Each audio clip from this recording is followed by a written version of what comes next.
الحمد لله والصلاة والسلام على رسول الله أما بعد فأعوذ بالله من الشيطان الرجيم بسم الله الرحمن الرحيم اقرأ باسم ربك الذي خلق صدق الله مولانا العظيم প্রাণপ্রিয় প্রতিষ্ঠান মিরপুর মডেল মাদ্রাসার সাপ্তাহিক কারিকুলামে আজকে আমরা ইসলাহি সভার আয়োজন করেছি। অর্থাৎ আমরা তো নিয়মিত পড়াশোনার মধ্যে থাকি। আমাদের মিরপুর মডেল মাদ্রাসার ছাত্রবৃন্দ আমরা চাই যে পড়াশোনার সাথে সাথে তাদের দৈনন্দিন আমল আখলাক এগুলো যাতে সুন্দর হয়, এই জন্য আমরা প্রতিনিয়ত তাদেরকে ইসলাহি আলোচনা করে থাকি। আমাদের সম্মানিত শিক্ষকবৃন্দ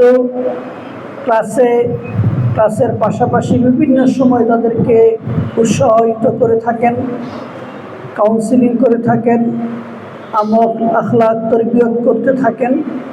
তো আমরা এটা আনুষ্ঠানিকভাবে আমরা তো আমাদের যারা আছি আমরা করি। আজকে আমাদের একজন মেহমান এসেছেন, আমাদের প্রিয় ভাই, ইন্দোনেশিয়া থেকে পিএইচডি করেছেন এবং বিশিষ্ট লেখক, গবেষক এবং ইসলামী চিন্তাবিদ ডক্টর মাহমুদুল হাসান ফারুকি দাওয়াত বারাকাতুহুম।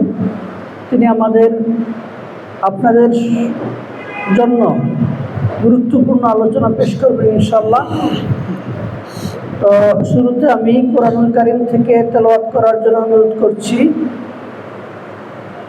আমাদের হিফজুল কোরআন বিভাগের ছাত্র